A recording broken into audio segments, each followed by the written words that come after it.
He had his gun, so he just swung it open. I start to notice that, the atmosphere feels a little bit weird. First thing he seen was this 6.5 foot tall, broad shoulder, dark hair.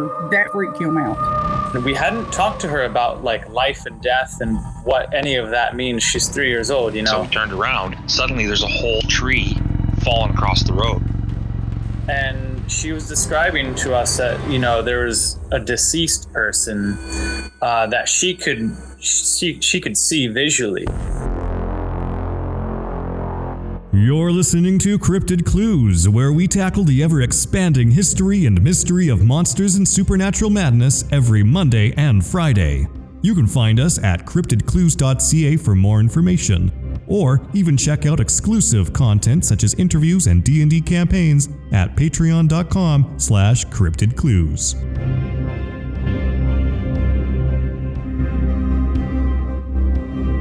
Hello ladies and gentlemen, welcome back to another episode of Cryptid Clues. I am your host Taylor, and today's episode we're going to be joined by our special guest Eric, who's going to give us an account of his Bigfoot experience along with some of his theories and explanations on Sasquatch. But before we get into that, a couple of plugs. You can find us on our website, CryptidClues.ca, our social media channels, Twitter, YouTube, and Facebook, and our Patreon where we get ad-free exclusive early episodes. And if you want to say hi or share any stories, you can reach us on our email, CryptidClues@gmail.com. Oh, without further ado, Eric, welcome to the show. We're happy to have you, and however you want to start, just walk us into it. So, it was 2018, December. I was like 14 years old, a freshman in high school when it happened. I decided to ask my parents if we could go on a drive. I'm not actually like 100% sure why I decided to ask them on a drive. I think I just want to get out of the house, and that's why. So, I asked if we could go to Crawford County because there's like Patoka Lake and stuff. It's a really nice place. You could see there's also like eagles and stuff down there. That's pretty cool. I've always just been like a person that's like hang out outdoors and researching animals, I guess, and stuff. So I guess I could just do like a really brief summary. So basically, I don't really remember anything that happened until I saw the Bigfoot. I think I might have saw a falcon in a tree or something, but yeah, I don't know. I'm kind of nervous doing this podcast. I'm not very good at describing everything. I'm sorry. It's all good. No worries. Yeah. So I was riding in a car, and I was on the left side because that's where the trees and stuff are. So as I was looking outside the window, I was able to see in the woods there was something the Bigfoot walking parallel to the car and stuff. I noticed it looked exactly like the Patterson-Gimlin film pretty much. I think it had more hair though. I noticed the hair actually drooped past its fingertips, which I found pretty interesting. I would say its hair actually went past its fingers, which was pretty weird. So the portions of the body were pretty weird. I would say its arms were very long and its legs might have been shorter. It also had a domed head, kind of like Neanderthal, I think. I would compare it to that. It had black hair color too, like the Patterson-Gimlin film. So it also moved its arms back and forth. That's what the creature looks like. So 5 minutes after my encounter, I told my family I had to process everything. It was pretty weird seeing it. I definitely was. I didn't think there was any chance of Bigfoot existing. It just seems like it would be impossible because it's just the idea of anything large enough to survive outdoors without being found at all. So I told my parents, and the rest of my family was in the car also. I don't really remember their reactions too much. I think my parents weren't really that they said that I always had an eye for seeing things. I've been able to see deer and stuff outside car pretty weirdly. there's been like a few encounters where I've seen like a few other animals that have been deep in the forest through the lens of a car that have been pretty difficult to see.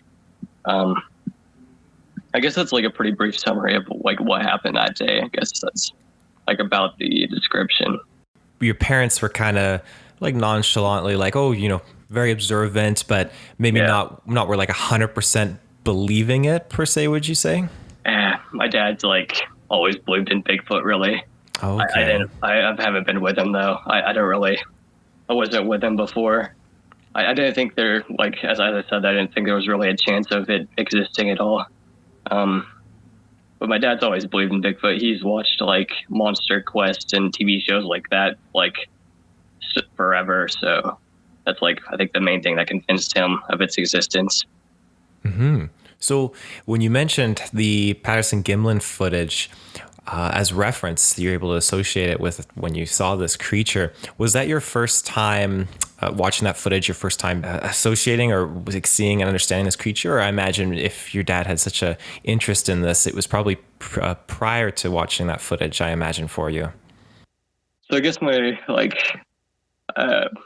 it would have been Monster Quest then, like the series Monster Quest. I never really watched it much as a kid, but that would have been like my first like introduction to Bigfoot. I've always found like Bigfoot to be interesting, I guess.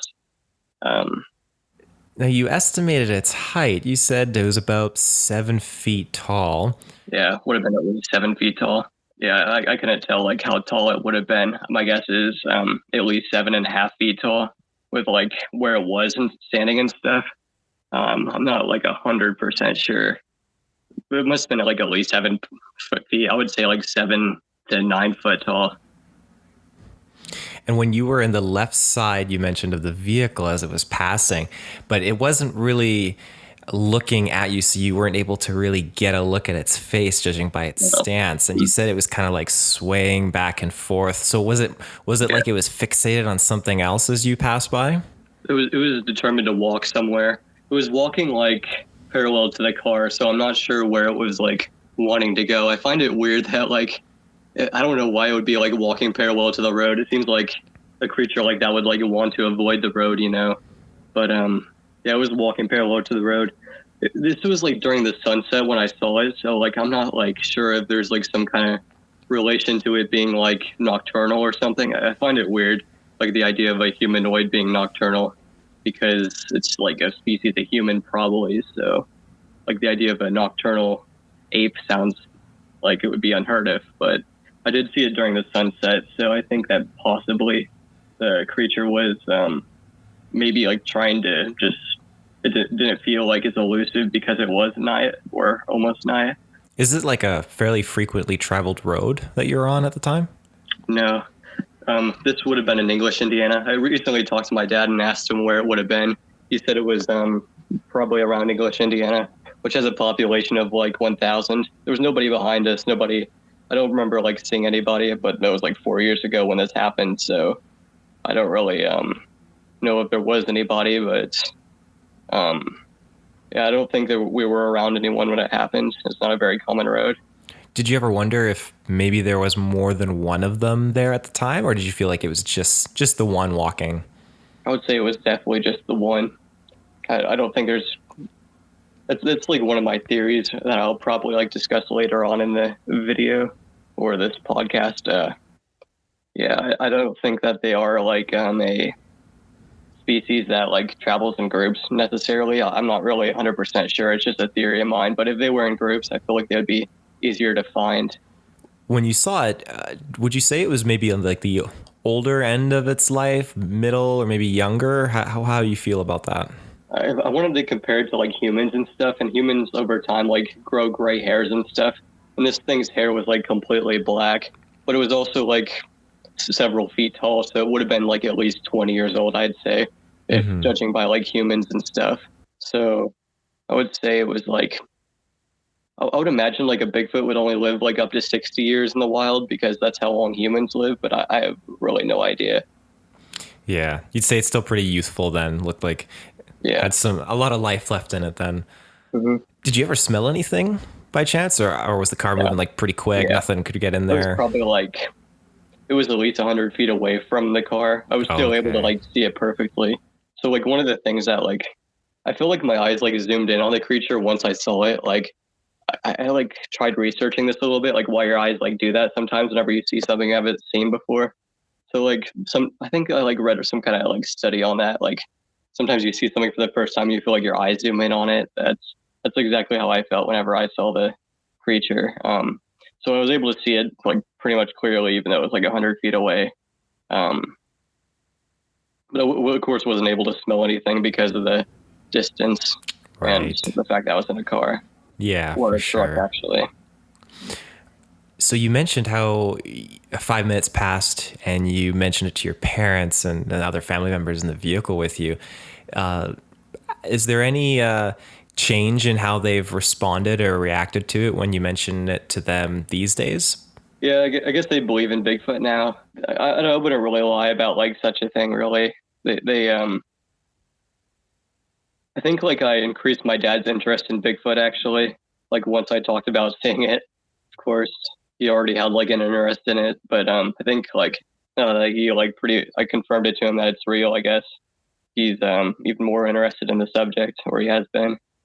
So have I. Obviously, I've also researched Bigfoot a lot since my encounter because I just was like really interested by it. Yeah. Gotcha. You mentioned like in part of your research that you have found that there's a few other individuals that have encountered Bigfoot in the Crawford County area. Yeah. Have you found like a lot of people that it's occurring to more recently, or? No, I think like this would have been like 2020. I don't know. So like, unfortunately, I told like a lot of people in my school my Bigfoot encounter. It was met with like a lot of criticism, but I was like once discussing it in one of my classes, and a teacher told me that she had like I think it was probably a nephew. I think she said nephew that photographed Bigfoot footprints in Crawford County. That was like the only other encounter I heard of in Crawford County. But like I find that to be pretty interesting because somewhere on the internet there's like there's pictures of Bigfoot footprints that were taken in Crawford County. I've like tried searching on Facebook and Instagram for those pictures, but I haven't been able to find out who the person was that like took the pictures. If I could like find out like what teacher it was, I could maybe like figure out like who took the pictures. That would be cool. Kind of like treasure hunting almost, just looking at different like components to try and track down. Like I'm wondering maybe even like a yearbook or something like that. Maybe you could have like a name. That's awesome though. That's cool that you're looking into that. Like you mentioned in your initial encounter posting, you don't necessarily place Bigfoot with like the Jersey Devil and Mothman, but are there any other cryptids like Dogman that you are questionable on, or is it just Bigfoot that's kind of like at the top for you? So I definitely think that like most cryptids they just have like zero biology behind them. Like I don't think Champ could possibly exist. That's like it's like supposedly a plesiosaurid. But I think that like those dinosaurs have been around, like extinct for the past 65 million years, and there would probably be some evidence of them. There's like in like Lake Champlain and stuff. There's several other large fish species that people could be confusing. Mainly like Champlain sightings are like disturbances in the water or something and stuff like that. So I'm thinking that it's actually just something simple like I don't know, like a school of fish or something. I definitely don't think there's any like possibility of the Champlain monster existing. So that's like my view on like most cryptids. So like the Mothman, that was like originally described as a large bird actually. And I think that like there's no chance that it's actually anything. I just don't believe in aliens and stuff like that. I think there is like two plausible cryptids that I'd like maybe say because I've like researched into cryptids like since my encounter and what other could possibly exist. So there's this one thing that's like known as like a black panther. It's actually probably just a melanistic puma. There's actually like proof of melanistic pumas in South America. So I think there's like a really good chance that there could be melanistic mountain lions in the United States for sure. There's like been a few biologists that have like tried finding evidence of that, such as Forrest Galante. So I think there's a high chance of that. I'm also curious about the Mapinguari in South America. there's been like several sightings. Plus, there's the fact that ground sloths apparently went extinct like 5,000 years ago. So I think there's a chance that there could still be ground sloths. And nowadays, I'm not really 100% sure though on those. Mm-hmm. I like what you mentioned about Champ. There's Lake Erie. There's this whole thing with another like plesiosaur-like cryptid there, and I think a lot of people might mistake it though for sturgeon, because sturgeon, they can get pretty big, and Sturgeon your mind just 21 feet. your mind just kind of jumps to like, oh my god, that's got to be it, or something like that. Yeah. So you mentioned too about people going out and searching for Bigfoot, and this will probably kind of be more in line with just talking about your theories in general. But I kind of was on board with how you put it. They go out there and they do the tree knocks and the screaming, and you're talking about how it's not going to really do the job. It's going to probably scare them away more than it would ever call them in. So so I feel like wood knocking, like that is just, there's not much basis behind it. So it was actually inspired by the fact that chimpanzees communicate with wood knocking, but like trying to compare chimpanzees to Bigfoot, like we don't know if there's like much similarities between the two at all. There probably isn't, for all we know.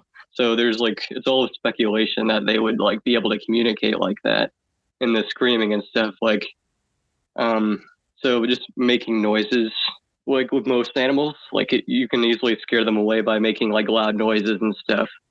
And if a Bigfoot could like, we have no idea what Bigfoot really sounds like, pretty much. Like I don't know if anybody really knows for sure. So if we like got the sounds wrong, if we made like the wrong noises, we would be able to decipher our noises from an actual Bigfoot. So I think that wouldn't help at all. So I think that Sasquatch is for sure a species of human. This like is like a pretty controversial topic. I've had like a few people argue with me on this on the Reddit already, but it's pretty much confirmed that it can't possibly be Gigantopithecus at this point, because like it's now known that Gigantopithecus was actually pretty much a giant orangutan. So I guess Bigfoot would have to be like a giant form of human. I think it's like a Neanderthal or something. Maybe not a Neanderthal. It would be something that branched off. Maybe it's like the missing link or something. It probably evolved separately from Homo erectus, which like where humans evolved from. Presumably, that's what like we think, Australopithecus. So I think that it evolved somewhere, and like the evolution of humans. I think that the lack of fossil evidence can be explained by the idea that Bigfoot's always been rare. Given the fact that it's like a form of human, it would have to be like really low in being prolific. I mean, humans only can have like a child every like 9 months average, I guess. If that's the case for humans, and Bigfoot's like a type of human, and that would mean that the situation could have been that it's always been extremely rare, and that's why there's like no fossil evidence. So it can't like breed very rapidly. The main reason that humans have like been able to be so successful as a species is not because we breed rapidly like many species.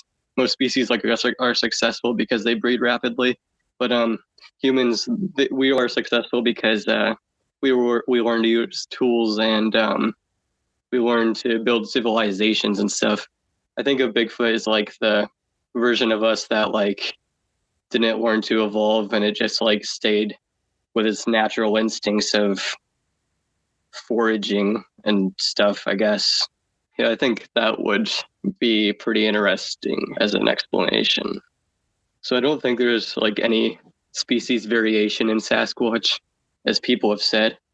What I saw was a creature that was like 9 foot tall, had like a domed head on it. It was covered in black hair color, and covered in really long black hair. So it would have been like super tall. So I think it's like all the details I could like really describe about it. There's been Bigfoots that have been described as like having 3 toes, like 3-toed footprints found. There's been brown Bigfoots. There's been green Bigfoots, like here in French Lick. But I just don't think there could be much genetic variation in the species, as like with all species that are like super critically endangered, there's like a lack of genetic variation actually. So I would say like the Bigfoot that I saw with the black hair color, I think all sightings should be like all variables, all verified sightings would actually be of something like what I saw. I've also like kind of thought about like how a species could survive if Bigfoot is real, like how it would be able to survive. It would have to be omnivorous like humans and other apes also. So that would like kind of explain like its lack of food and stuff. It could pretty much eat anything, I guess. So I think it could probably kill like animals and stuff with rock throwing. There's a lot of sightings where like people report having rocks and stuff fall off cliffs. So if it could like throw rocks at like a deer or something, perhaps it could like, that could be a way of getting food. I'm sure it could eat like a ton of plants and stuff. I don't really know much about like plants, but like maybe it could eat like corn or something. I know it could probably eat corn, but I'm sure there's plenty of plants in the woods that it could be able to eat also. I don't think Sasquatch actually travels in groups at all also. I think it would be weird just with my sighting. I don't think that Bigfoot travels in groups. I don't think there's any way that there was possibly any other Bigfoot. I believe it lives in like a nomadic lifestyle where it travels from place to place, and that would like help explain the lack of sightings also. That's like pretty much a summary of all my theories recently.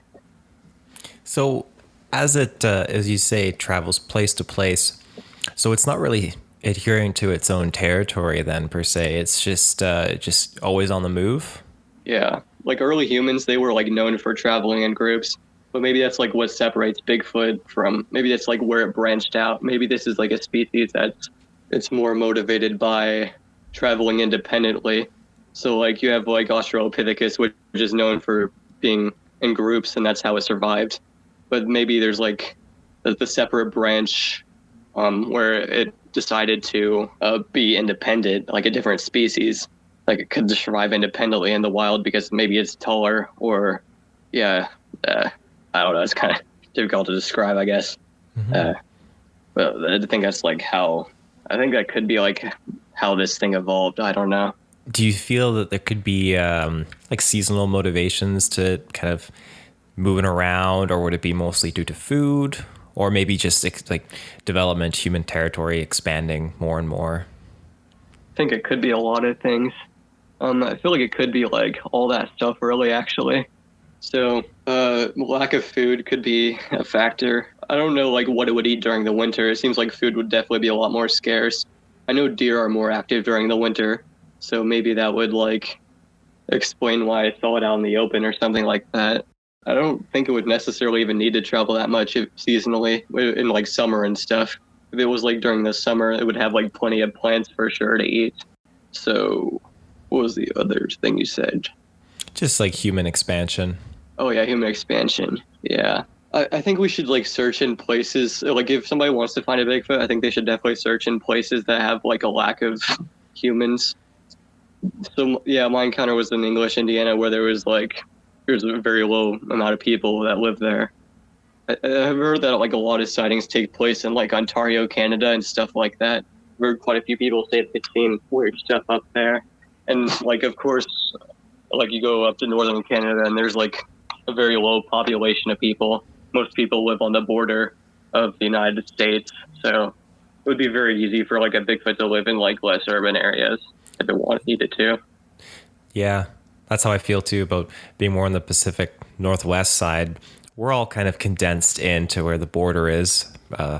And so when you got to go up north, it just gets more forested. And a lot of my friends, they think, well, if I go out camping or something like that, you think maybe I'll see one. And no, it's not really the case. Like if you want to increase your chances to find something remotely associated to a Bigfoot in terms of even like footprints or evidence, like you got to really go into like deep woods, not just in the backyard. You got to go beyond that.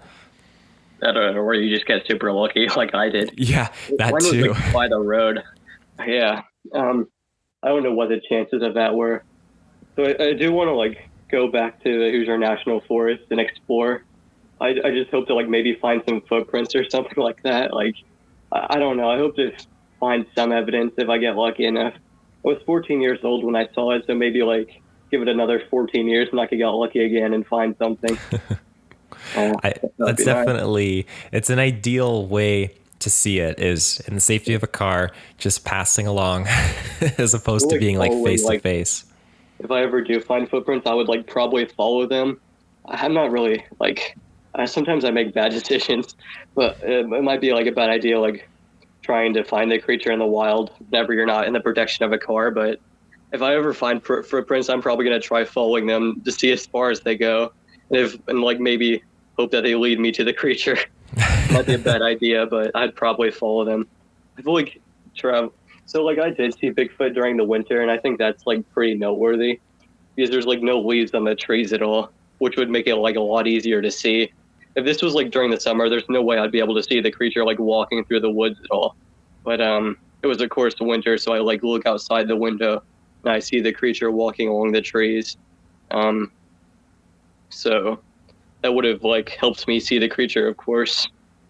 I think that most people, like if they really do want to get lucky, winter is the best time. It was also like 50 degrees on the day that I saw it. That might be like a good way of figuring out exactly which day it happened. I'm not sure. It was like at some point in December, but so it was like super warm that day. I know, which I found, which is pretty weird for December. It was at least, I think it might have been even 54 degrees. I don't know.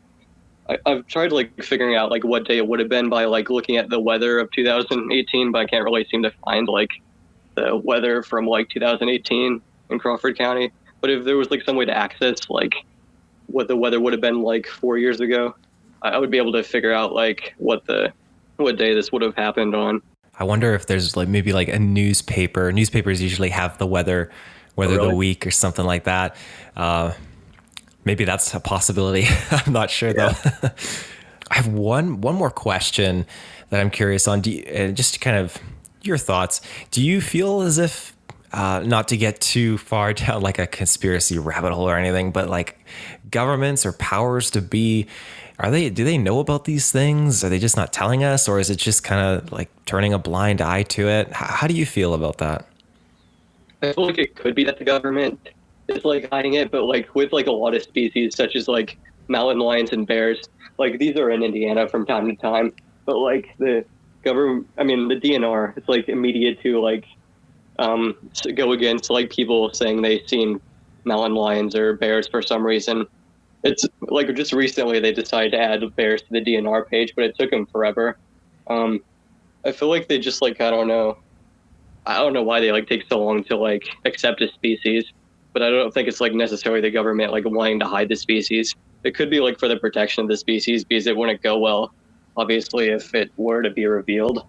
But I don't think the government would hide this species. It's just like often it needs like solid evidence to accept a species as an actual thing, really.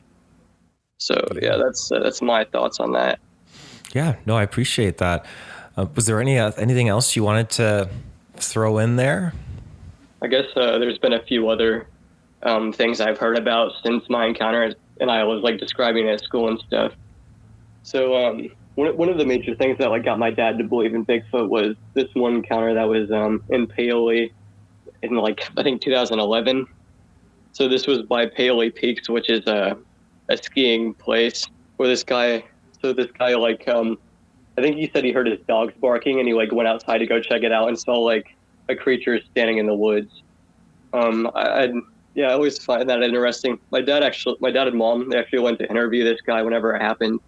They like drove up there. They like made me stay in the car so they wouldn't like freak out the guy at all. I was like a kid at the time, like maybe how old would I have been in 2011? I don't know. I can't do math. Oh well. So yeah, I was like chilling in the car. They had me in the car so that like I wouldn't like, I don't know, interrupt their conversation about it. But they said that the guy genuinely seemed like he saw something in the woods that he wasn't sure about. There was also, I don't want to like avoid like naming anybody at all because of their personal privacy, but I did have a teacher that like I opened up about my Bigfoot right after it happened, my sighting, and one of my teachers said he actually had an encounter of him on his own. He said he didn't like see anything, but he was deer hunting on one of his friend's property. I actually asked him where it was, and he said it was actually kind of near Paoli Peaks. He didn't hear about the Paoli Peaks Bigfoot sighting apparently, but he like said he was deer hunting out there on his friend's property, and then he heard like a scream from behind him, like a shriek. I asked him like, so he like darted out of there once like he heard this scream from behind him as he was deer hunting. I asked him like what it sounded like.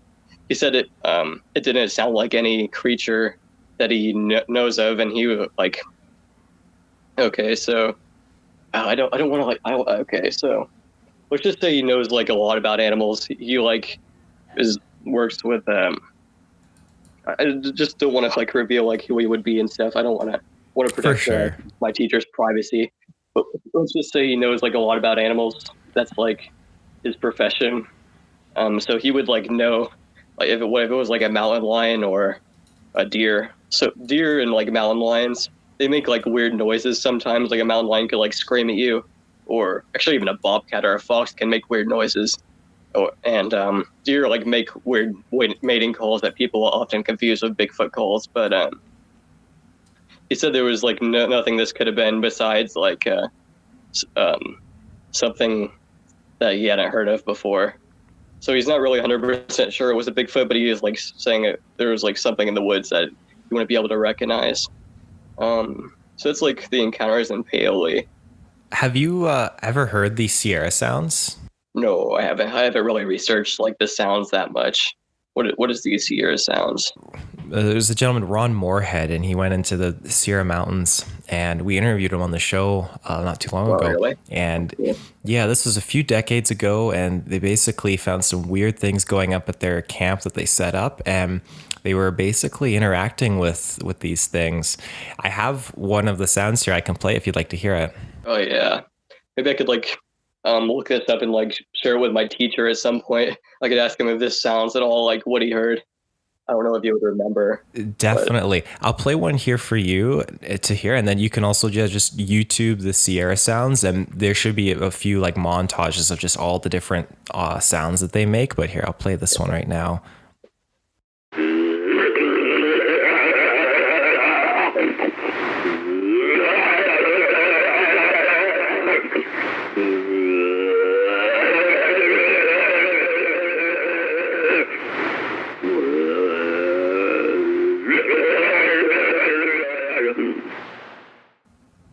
So there's one of them there. It terrifies me whenever I hear them. But I feel like that could be like a deer. It does sound kind of like deer make like really weird like mating calls.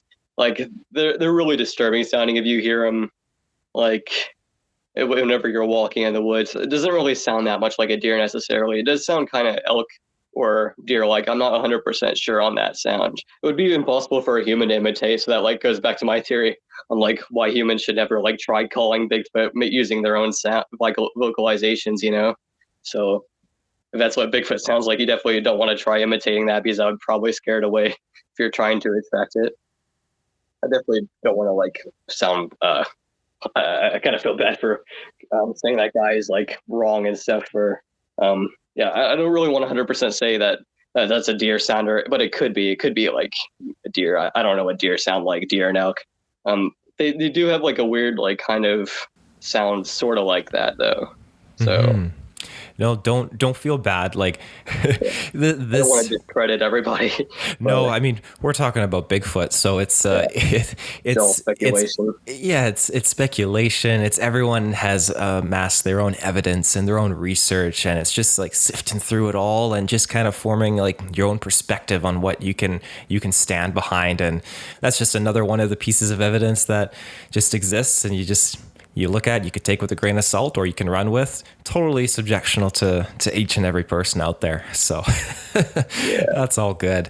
I hope my summary of the Bigfoot my like encounter was good enough. Yeah. If anybody like watching this wants like a more detailed report, you could like look at my Reddit, Eric or Lazorid, no spaces. I have like I like wrote all about my encounter and everything I remember from it. If this was like 4 years ago, I'd probably be able to write a much better like depiction of what would have happened. I actually wrote like my English teacher used to always like ask us to write about like what happened every weekend as like a way of grading. That was like one of her assignments that she had every week. I actually wrote about my encounter with Bigfoot, of course, whenever she like wrote about what happened. Maybe it was over the weekend. I guess it must have been a weekend day that whenever I had my encounter. Yeah. Okay. So that like kind of helps me understand what day that would have been. I encountered Bigfoot then. So yeah, my English teacher used to, so it was either on a Saturday or Sunday, I guess. My English teacher would give like assignments every Monday where she would ask us like what we did over the weekend. And I like wrote about my Bigfoot encounter, of course. So that would have been like a pretty good depiction of like what happened exactly on that day. I would have described it a lot better, I'm sure. The events leading up to it and stuff. But that's it. So it's either on a Saturday or Sunday, I guess. Well, I'll definitely include links directly to your post as well in the description, so that people can click in and they can read about it. But yeah, Eric, thank you so much for your time and for coming on the show and sharing your encounter and your theory and everything and your information. I can't thank you enough. Yeah, maybe I could like join it again sometime. Hopefully I'll be less nervous, but I would be interested in like talking about other cryptids and stuff. Also, like, I've gotten into paranormal research a little bit. I went to this one place called Whispers Estate where I got like some pretty interesting footage of this ball moving without explanation. So I've gotten into like ghosts and stuff recently. I've been to like a ton of paranormal locations.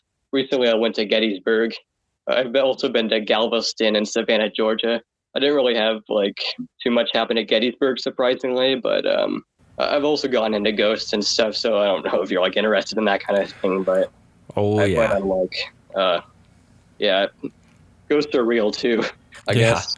Like, ghosts and Bigfoot are real. I wonder what else is really. It just you just need to explore it for yourself and see. Most people like don't really get out very often, I feel, these days. They often just like spend time on their phones rather than exploring for themselves. But if we did like, if more people did actually have nature and they did go outside, I feel like we could like find a lot more interesting things. Like somebody spent like a few days out in the wilderness, maybe they could find like footprints or something, or even a Bigfoot if they got lucky. But yeah, I don't know. Yeah. No, I couldn't agree more. I honestly can't agree more with that. And we definitely cover paranormal ghosts and stuff on the show too. So I'd be more than happy to have you come back and talk paranormal. Yeah, I've had I used to live at like a haunted house. I would actually maybe even say it's demonic. It was like pretty scary, like before we moved out of it and moved to like this new location. I don't really want to reveal where I live now, but we had quite a few like weird paranormal encounters. I could just like tell a few stories about like what happened at our old house, and then also explain my experience at Whispers Estate. We'll book it in. I'm totally on board. October is perfect. Everyone's looking into getting like kind of spooked out, ghosts and paranormal. Yeah, it was nice talking to you. It was nice joining the podcast. Thanks again for joining the show. And thanks everyone for listening. Just remember, you can find us on our website, CryptidClues.ca, our social media channels, Twitter, YouTube, and Facebook, and on our Patreon where you get ad-free, exclusive early episodes. Take care, everybody, and stay safe.